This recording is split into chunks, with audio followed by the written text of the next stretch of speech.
Boa noite, pessoal. Bem-vindos a mais uma live. Hoje nós vamos falar em como identificar se você tem tendinite e o que fazer.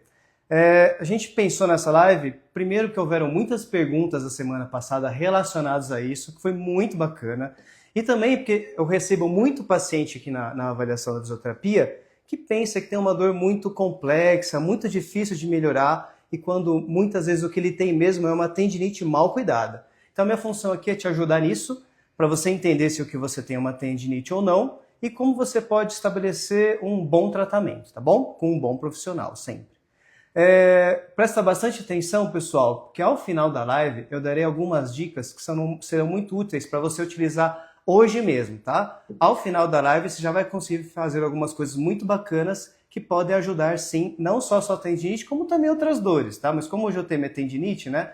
Eu tentei priorizar um pouquinho sobre isso, tá bom?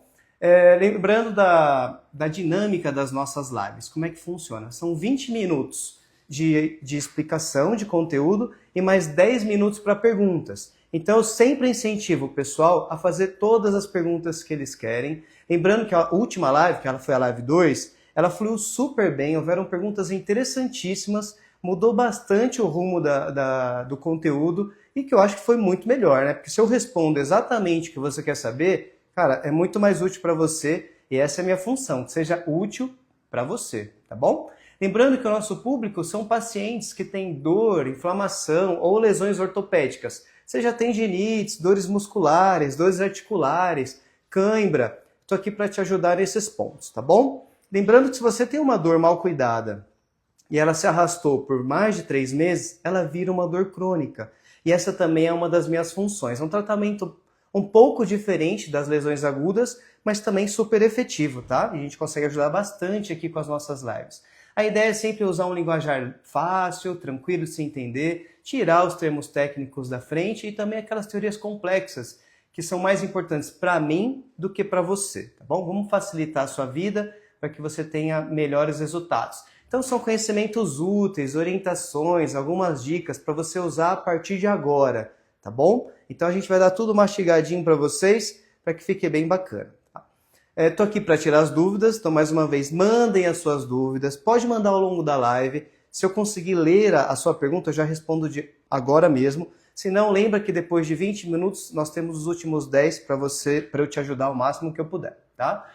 A live ela sempre fica gravada, fica no feed e serve para 2 públicos. Primeiro, para você, se você achou esse conteúdo legal, mas não conseguiu entender tudo, vai lá no meu feed depois, que eu vou baixar hoje mesmo, vê de novo. Às vezes tem informações que vale a pena a gente ouvir 2, 3 vezes para ela sedimentar no nosso cérebro e a gente conseguir usar. E também se você ouviu tudo isso aqui, identificou um amigo ou um parente que pode se beneficiar com essas informações, compartilha com ele, tá? Lembrando que se você tem um perfil mais tímido, não quer perguntar aqui em público, vou te falar 2 coisas. Primeiro, que não tem nenhuma pergunta que não mereça ser feita, tá? Eu tô aqui para ajudar desde o nível mais básico até o nível mais complexo. E também você pode mandar um direct. Manda um direct no particular que eu vou te ajudar, tá? Inclusive as perguntas de vocês acabam virando temas de outras lives. Então hoje vamos voltar ao tema inicial, que é como identificar se você tem uma tendinite e o que fazer. E para vocês verem, né? Acho que a minha equipe está confiando tanto aqui em mim que hoje eu tenho 2 temas para falar em apenas uma live. Então primeiro vamos falar como identificar a tendinite e depois o que fazer. Então presta bastante atenção, eu vou pontuar isso para vocês, tá? O que é um tema e o que é outro, porque eles fazem todo sentido e eles complementam a live 2 e a live 1. Então como é que você identifica a sua tendinite? A primeira coisa é você precisa entender as informações básicas, que são os mecanismos de lesão e as características de dor, tá? Para essa primeira parte, o público que vai mais se beneficiar é o público que ou tem alguma vivência com o corpo humano, ou porque faz academia, porque faz esporte, porque é personal trainer, então ele sabe alguma coisa, tá? Ou é porque é uma pessoa que já se machucou tanto que ela já está bem consciente dos diferentes tipos de dor. Mas se você é uma pessoa que é a sua primeira tendinite, a sua primeira lesão, calma, não se preocupa. Eu também vou dar o passo a passo para você se encaixar dentro dessa live, tá bom? Então primeiro vamos falar sobre os mecanismos, trazendo lá da live 2, que é o seguinte. Geralmente as tendinites elas são causadas por estiramento, então quando a pessoa escorrega e acaba esticando muito o tendão, ele acaba inflamando e doendo, tá? Ou você está passando um cachorro, o cachorro te puxou, também você pode ter uma tendinite no manguito ou no bíceps por estiramento. Outra causa comum são as pancadas. Então, se você caiu, bateu o quadril no chão, você pode ter uma tendinite glúteo. Se você caiu, bateu o ombro, você pode ter uma tendinite de manguito rotador. Ou se você tomou alguma pancada em algum esporte, no futebol, nas artes marciais, qualquer esporte que seja, e bater bem no tendão, o seu tendão pode inflamar e você precisa de tratamento. As tendinites também acontecem quando você pega um peso além do que você está acostumado, como numa reforma, por exemplo. Então você faz muito mais esforço do que o de costume. Ou quando você vai para uma partida de algum esporte, você enfrenta um adversário muito mais difícil, muito mais duro do que você está acostumado, com certeza o seu esforço vai ser maior. E isso pode gerar uma tendinite. Isso é muito comum nos dias de prova, por exemplo, né? De competição em geral. Outra causa são as contrações musculares, que não são extremas, mas elas são feitas repetidas vezes, como digitar, usar celular, fazer caminhadas que você não está acostumado, como numa viagem, por exemplo. Você também pode desenvolver uma tendinite do tendão de Aquiles ou do tendão patelar, tá bom? Então, mecanismos de lesão são importantes e é também legal você saber a característica de dor. As tendinites geralmente dão dores localizadas exatamente em cima do tendão. Então, dificilmente elas espalham, a não ser que elas sejam realmente muito agudas, senão a dor vai ficar bem em cima do tendão, do manguito, do bíceps, aquela dor na frente do joelho, que é a tendinite patelar, atrás do calcanhar, que é a tendinite de Aquiles. Então ela é bem localizada. E quando é que você consegue identificar a dor? Quando você aperta o tendão. Então se eu aperto a minha epicondilite, você vai se falar, essa aqui é a dor de quando eu pego uma sacola. Essa aqui é a dor de quando eu escovo o dente, por exemplo. Tá? Então você identifica como a sua dor do dia a dia. E outra questão é quando você usa o músculo que está ligado a esse tendão. Então, na epicondilite, se você faz exercícios com os extensores, se você tem uma tendinite do bíceps, se você faz um bíceps, seja para carregar uma sacola, seja porque você está na academia fazendo bíceps mesmo, e assim por diante.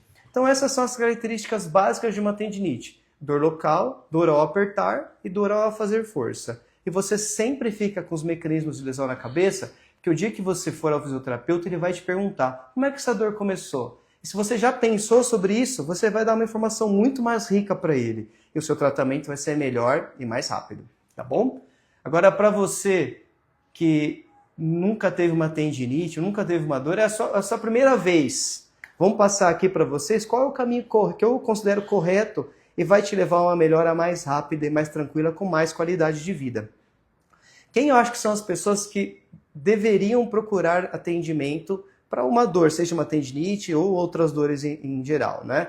Pessoas que têm dores muito severas, que são quase incapacitantes. Então, você tem uma dor na frente do joelho que te faz mancar. Você tem uma dor no ombro, que você tem dificuldade de lavar o cabelo ou de colocar alguma coisa no armário de cima de casa. Sua vida está difícil, você já tem que adaptar alguns movimentos. Você já não pega a sacola com a esquerda, você só pega com a direita. Você precisaria procurar ajuda para entender o que está acontecendo.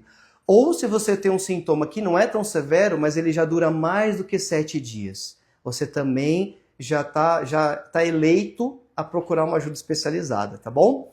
E aí você pode pensar em 2 profissionais. Ou você vai ao médico, ou você vai ao fisioterapeuta. Ambos estão capacitados para fazer um bom diagnóstico, tá? Agora eu vou falar para vocês o que, na minha opinião, é fazer o caminho mais rápido. Que essa é a minha função, né? Facilitar a sua vida. O caminho mais rápido, geralmente você passar em um médico primeiro. Primeiro, porque ele faz o diagnóstico. Segundo, se o seu caso estiver muito difícil, se tiver outras dores associadas, ele consegue pedir um exame de imagem, né? Ele é o profissional que tem essa função. Pode pedir uma ressonância, um ultrassom, isso vai auxiliar, vai confrontar esses dados e você vai ter um diagnóstico mais acurado. O médico é o cara também que exclui causas não ortopédicas, como as infecções, por exemplo, né? E além disso, como aqui no Brasil, o mais comum é você fazer a fisioterapia ou pelo convênio ou com reembolso. E para qualquer uma dessas 2 modalidades, você vai precisar do quê? Do encaminhamento médico. Está muito vinculado hoje a fisioterapia com a guia do médico, né? Ele precisa solicitar a fisioterapia. Se você vem em mim, se você não tem uma guia, não em mim não, né? Você até vai fazer a fisio normal, mas tem lugar que só faz com a guia. Então, certifique-se que se você vai precisar dela, antes é interessante você passar em um médico, combinado?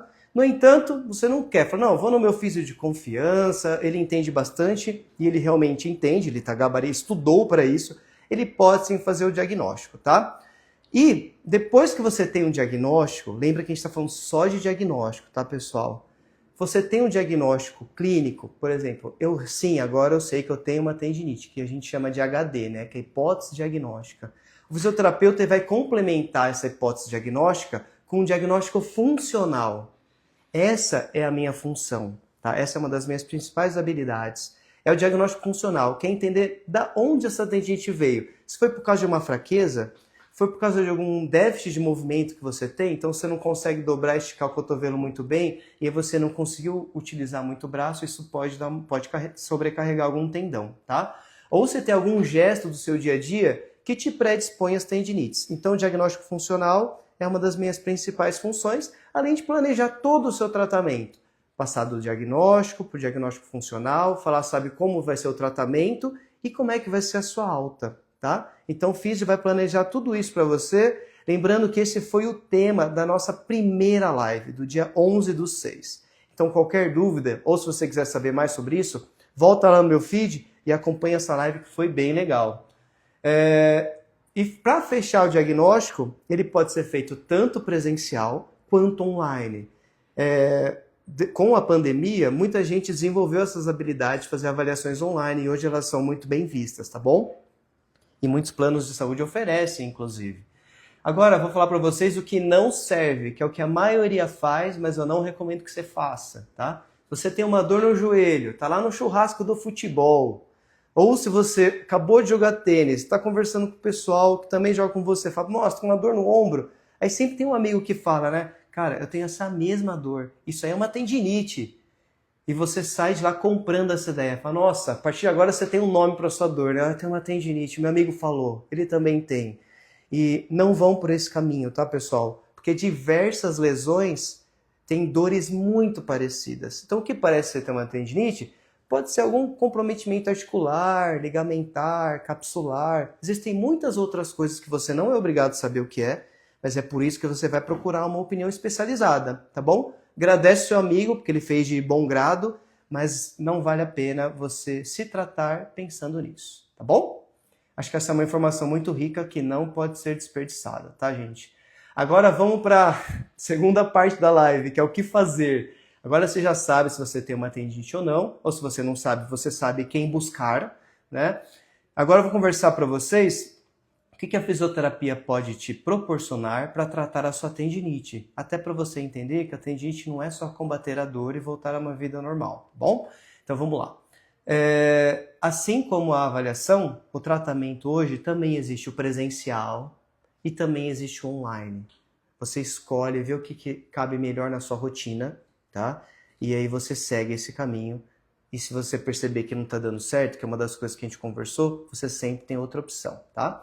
As fases da fisioterapia são o seguinte. Primeiro a gente começa pelo controle de dor e inflamação.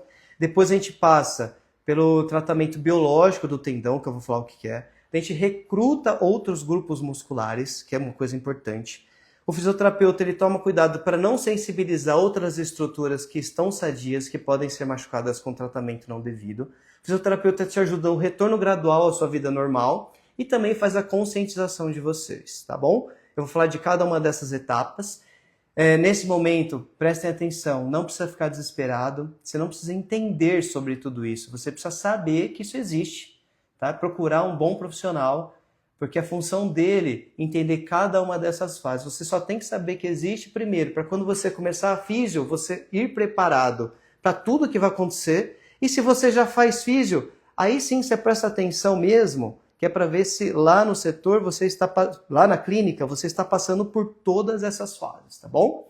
Então, primeiro, o controle de dor e inflamação, que você, além dos aparelhos da fisioterapia, que o fisioterapeuta pode usar na clínica, ele também vai te passar algumas orientações sobre o que fazer para melhorar em casa, como bolsas de gelo, por exemplo, e o que não fazer para não agudizar. E aí, para não sensibilizar o seu tendão, né? Para essa dor não ficar indo e voltando, tá? Então, a fase de dor e inflamação é a primeira. Depende de mim, fisioterapeuta, e depende de você seguir as orientações para casa, ok?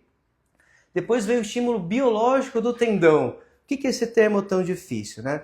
O que acontece na maioria das tendinites, na maioria não, desculpa, em muitas tendinites, pessoal, não é só uma dor e uma inflamação, mas a gente tem uma mudança no tecido do tendão. O colágeno do tendão, ele pode sofrer algumas alterações que fazem com que o paciente não melhore de vez, ou ele fica naquele esquema, melhora e piora, melhora e piora.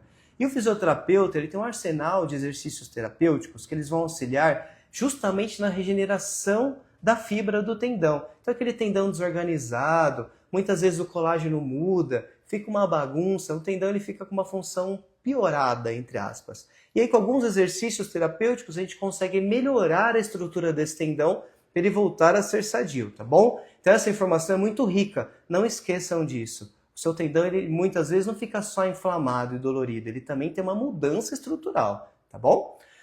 Além disso, passando para a fase 3, eu vou pensar sempre em recrutar outros grupos musculares que, em maneira geral, eles vão ajudar a diminuir a tensão, a carga no tendão dolorido.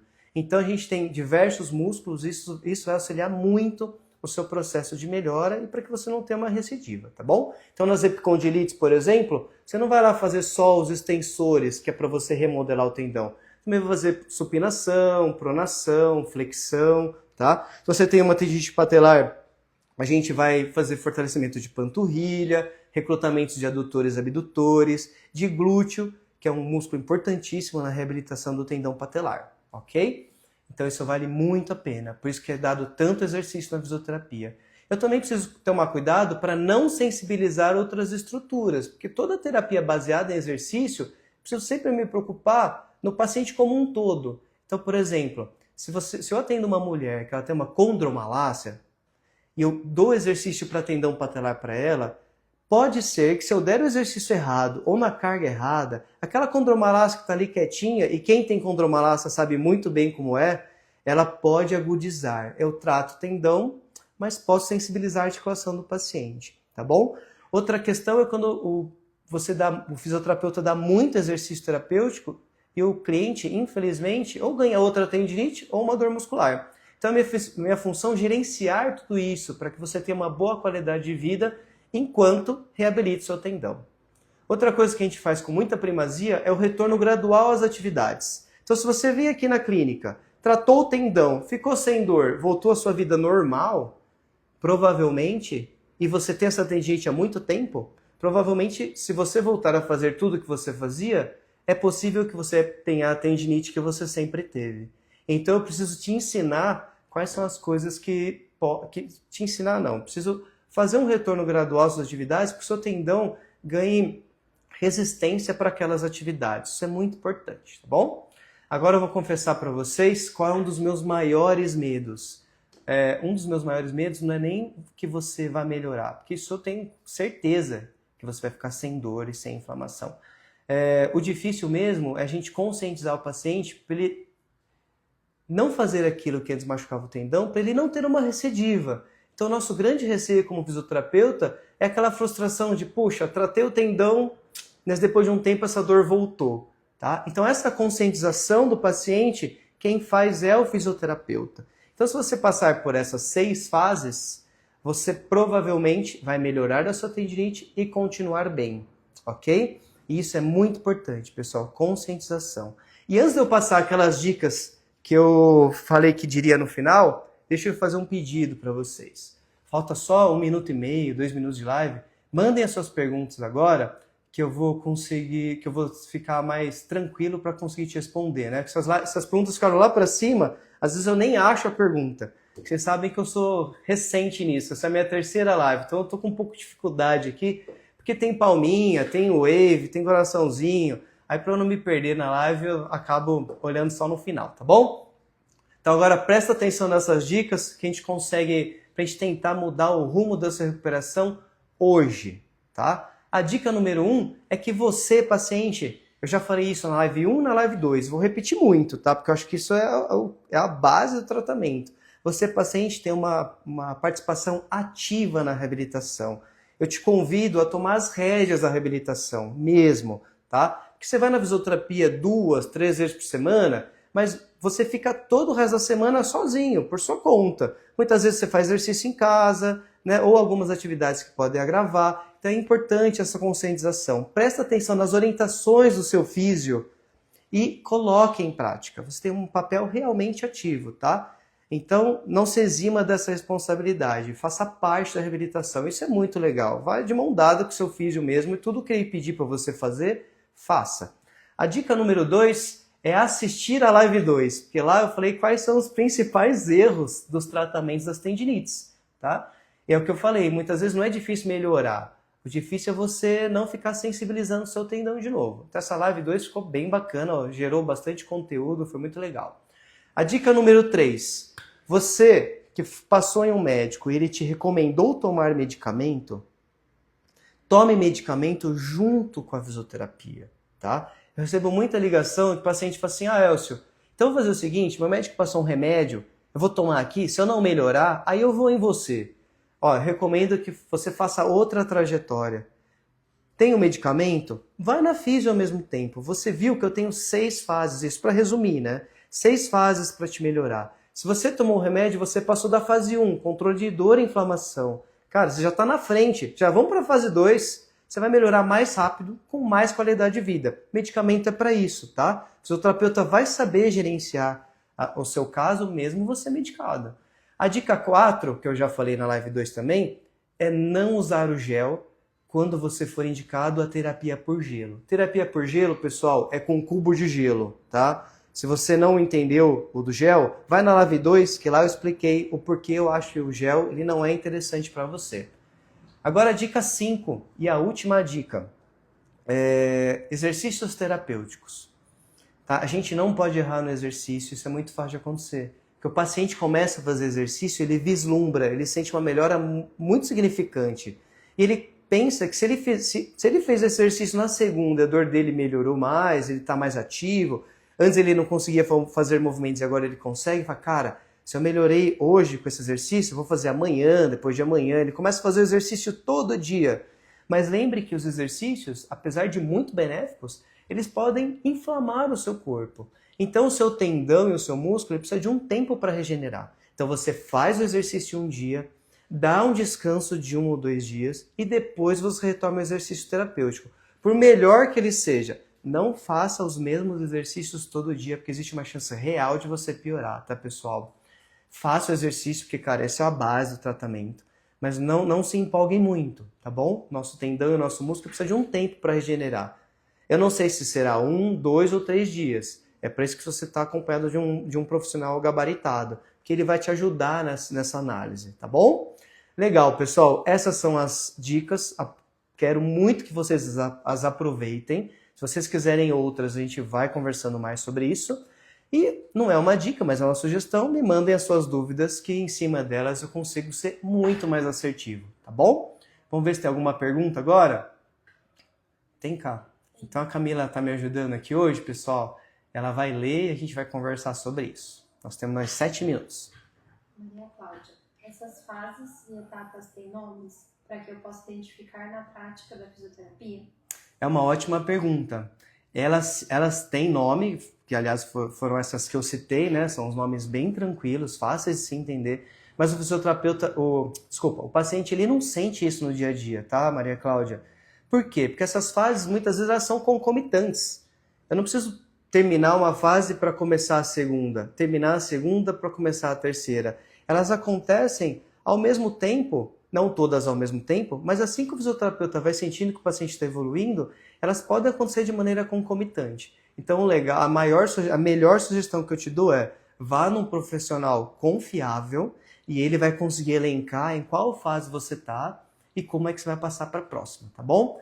Mas obrigado pela pergunta e para você ver o quão complexo pode ser, tem gente que na minha primeira consulta eu faço avaliação diagnóstica, eu começo o controle de dor e inflamação, passo orientação para ele e posso começar alguns exercícios terapêuticos, dos menos lesivos, né, com os que têm maior chance de inflamar o tendão. Aqueles que têm maior chance de inflamar o tendão, eu deixo lá para frente, quando o tendão está muito mais saudável, tá?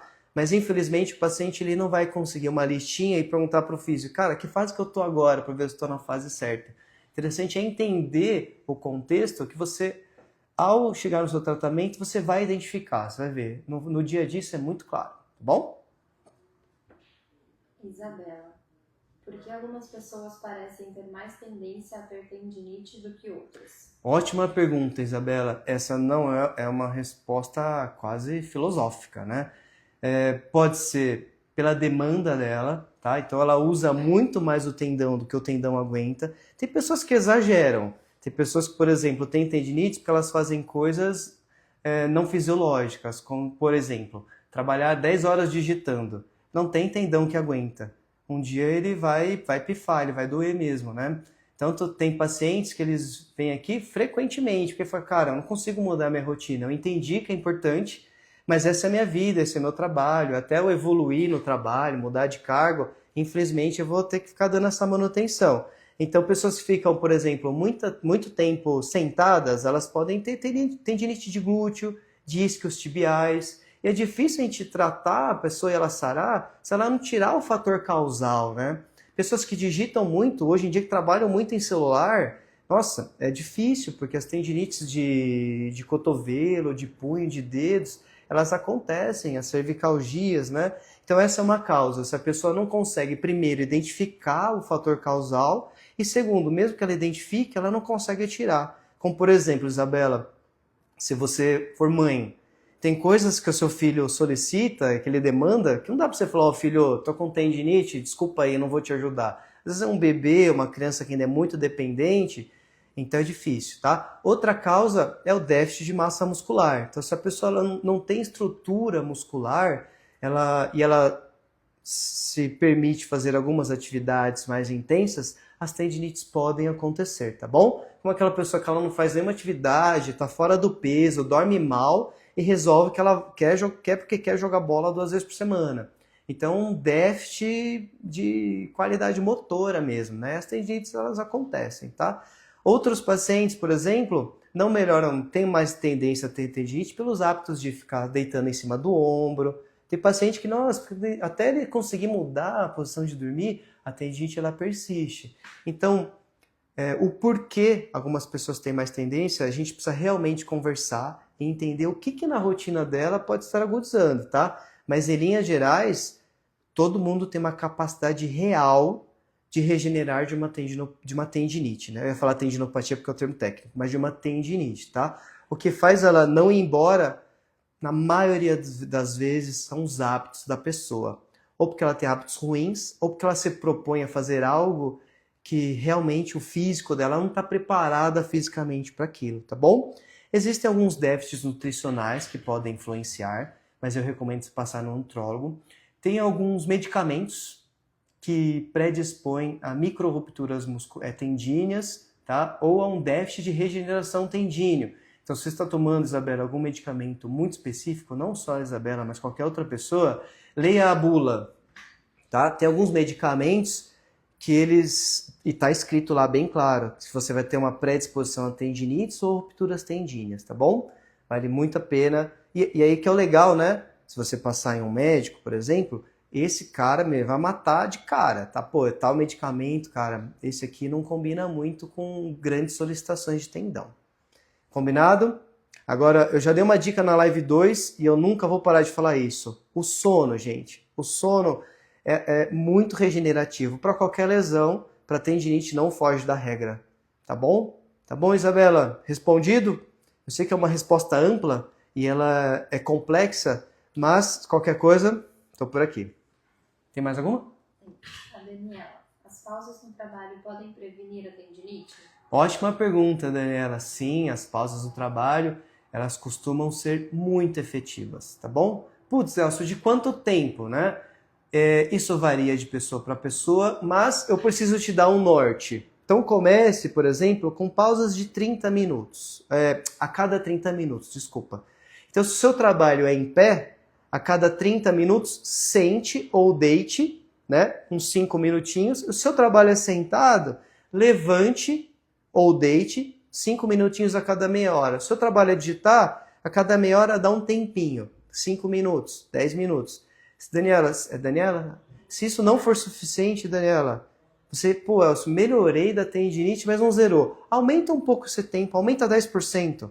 tá? Ao invés de 5 minutos, fica um pouquinho mais. Até você sentir que você deu uma pausa suficiente para o seu sintoma melhorar de fato, ok? E o legal, gente, das orientações, que elas são todas provisórias, tá? Então, digamos que a Daniela precisou a cada meia hora descansar 10 minutos. Tendinite zerou. Agora a Daniela, ela vai fazer o caminho oposto, é o caminho da independência. Pô, se eu precisava a cada meia hora descansar 10 e eu tô 100%, e se agora eu descansar 5? Será que vai ser o suficiente para minha dor não voltar? Você faz isso, tá, Daniela? Pô, voltei só 5 minutos de descanso e a minha dor não voltou. Maravilha. Daniela não vai ficar satisfeita. Ela pode aumentar o tempo de trabalho. Então agora a Daniela, ao invés de trabalhar meia hora para fazer a pausa, começa a trabalhar 35 minutos. São incrementos pequenos. Puxa, Elcio, agora que eu estou sem dor, meu corpo tem resistência para ficar 35 minutos trabalhando e descansando 5. E assim você vai jogando com o tempo de trabalho e o tempo de repouso. Tá bom? São as pausas ergonômicas. Foram essas perguntas? Ó, deu na lata, hein, pessoal? 8h30. Quero agradecer todo mundo que participou. Obrigado por ficarem até o final, pessoal. Se tem mais alguém que ficou com alguma dúvida e teve vergonha de perguntar, lembra, me manda um direct. Obrigado por todo mundo que participou, me ajuda muito, fica muito mais enriquecedor. Vocês viram? Essas coisas que vocês perguntaram foram bem pertinentes e complementaram o conteúdo. Obrigado. Lembrando que semana que vem nós voltamos às quartas-feiras, tá? Que é a nossa data padrão. Toda quarta-feira, 8 da noite. Obrigado e boa noite.